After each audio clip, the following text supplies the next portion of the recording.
Tidak ada yang pernah salah dengan rasa cinta. Setiap orang memiliki rasa cinta yang berbeda-beda. Seperti kaum kami, kaum yang kalian sebut aneh, kaum yang memiliki perasaan suka sesama jenis, kaum yang kalian sebut ganjil, bahkan kaum yang kalian tindas karena kami tidak sama seperti kalian. Apa gunanya cinta jika hubungan antara dua sejoli hanya dapat dibatasi oleh laki-laki dan perempuan? Apakah Tuhan yang laki-laki hanya dapat mengasihi dia yang perempuan? Ataukah Tuhan yang perempuan hanya dapat mengasihi dia yang laki-laki? Jika esensi Tuhan adalah cinta, lantas mengapa banyak orang yang mengutuk kaum queer? Kaum kami memang tidak sama seperti kalian yang umumnya heteroseksual. Dan bahkan semua orang menganggap bahwa LGBTQ adalah dosa dan itu adalah sebuah perbuatan najis. Apakah kami seburuk itu untuk dihargai selayaknya manusia seperti kaum heteroseksual? Apakah tidak ada sama sekali yang menganggap kami ada? Gereja? Apakah gereja juga tidak pernah mengasihi orang-orang seperti kami? Kaum queer bukan binatang atau racun yang harus kita jauhi. Mereka manusia sama seperti kita. Hanya saja mereka butuh penyembuhan dan membutuhkan kasih. Kita mungkin boleh membenci aktivitasnya, tapi jangan sampai kita membenci personal atau orangnya. Kaum LGBTIQ adalah manusia yang membutuhkan pembaruan hidup. Mereka bukan manusia berdosa yang harus ditolak, disingkirkan dan diasingkan. Berbicara perihal Alkitab, kisah Sodom dan Gomora yang bercerita tentang pemerkosaan beramai-ramai antar lelaki sering dijadikan alasan untuk banyak orang menindas kaum homoseksual. Membaca Alkitab bukan semata-mata egois hanya melihat dari sudut pandang dan perspektifmu saja. Karena sudut pandang yang lain belum tentu itu tidak penting. Bukan tentang homoseksual yang menjadi alasan Tuhan mengutuk Sodom dan Gomora. Tuhan mengirim kutuk karena dosa mereka atas aktivitas prostitusi yang terjadi. Perihal pernikahan, aktivitas seksual harusnya bukan menjadi satu-satunya tujuan. Bukan hanya atas dasar perbedaan gender pernikahan itu dilakukan. Namun lebih dari itu, hakikat pernikahan harusnya atas dasar rasa cinta di antara dua insan. Gereja sebagai organisasi, bahkan diri kita sebagai orang Kristen seharusnya memiliki sikap yang tidak mendiskriminasi, mencibir, mengucilkan, dan menghakimi.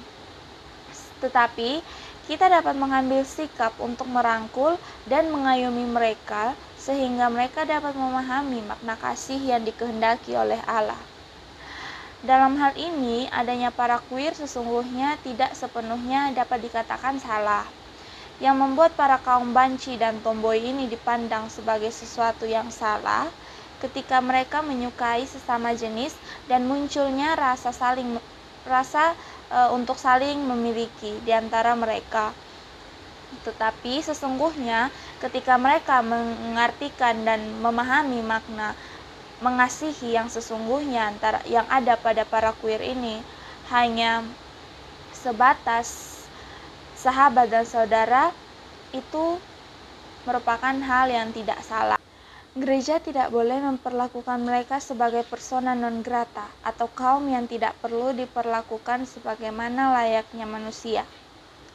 Alkitab tidak pernah mencela hubungan antara dua orang sesama jenis, tetapi Alkitab menekankan tentang perkawinan yang dilakukan oleh laki-laki dan perempuan.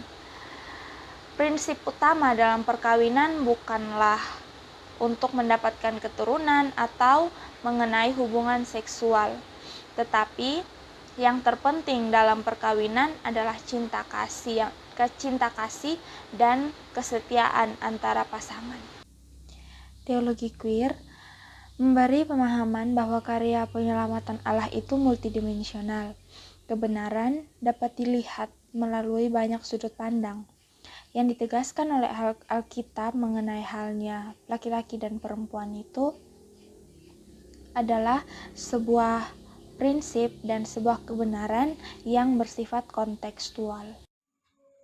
Meskipun teologi queer sudah berkembang dan diterima oleh beberapa gereja dan beberapa orang Kristen, namun sayangnya masih ada pemahaman beberapa gereja lain mengenai seksualitas queer ini yang masih bersifat negatif.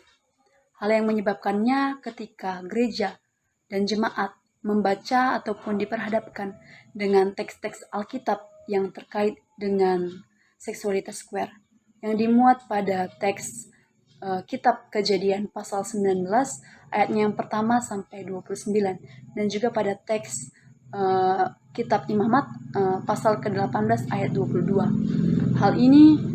Teks ini menceritakan mengenai Sodom dan Gomora. Sering juga digunakan untuk melegitimasi bahwa homoseksual itu merupakan perbuatan dosa. Kisah dalam Alkitab inilah yang membuat sikap gereja menjadi homofobia terhadap homoseksual. Gereja yang masih menolak teologi queer merupakan gereja-gereja Lutheran di Indonesia. Gereja-gereja Lutheran di Indonesia memperlihatkan secara tersurat mengenai penolakan mereka terhadap kelompok seksualitas queer. Bentuk penolakan itu terwujud dalam peraturan gereja atau siasat gereja ataupun juga disiplin gereja yang mengenai hubungan homoseksual, dalam kategorinya perbuatan perzinahan. Namun ada juga hal yang menarik, meskipun gereja-gereja Lutheran di Indonesia ini menolak teologi queer, tapi eklesiologi ataupun hakikat dan fungsi gereja justru bertujuan terbuka terhadap kelompok yang termarginalkan. Sekalipun sudah memunculkan di perpuncakan mengenai eksiologinya, tetapi belum sampai tajam membicarakan atau merespon tentang seksualitas queer.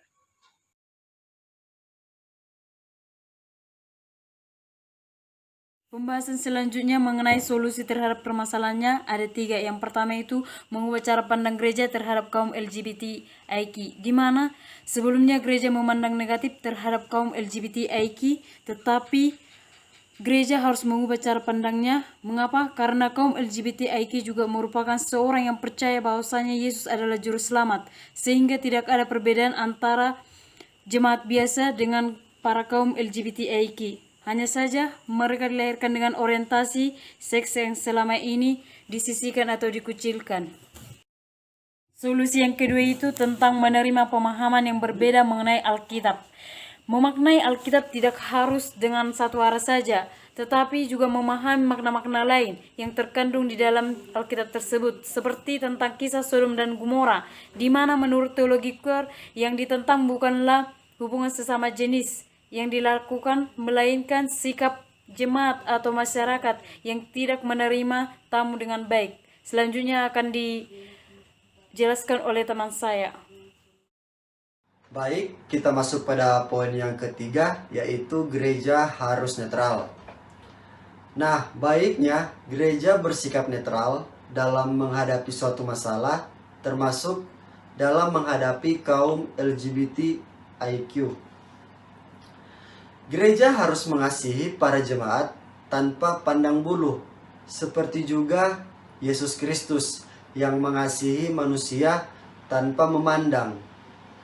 Gereja sebaiknya tidak menentang dan tidak mendukung permasalahan ini, tetapi kembali lagi seluruh keputusan didasari oleh peraturan dan dasar teologi gereja itu sendiri.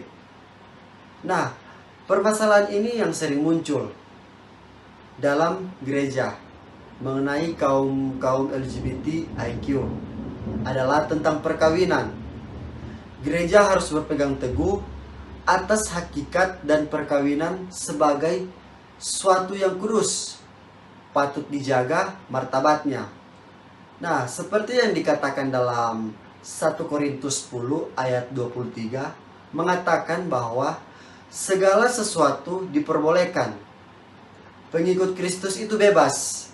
Namun ada prinsip-prinsip yang harus ada dalam kebebasan itu, yaitu segala sesuatu dilakukan untuk memuliakan Allah dan untuk kebaikan orang lain. Nah, sekian dari presentasi kelompok 10. Terima kasih.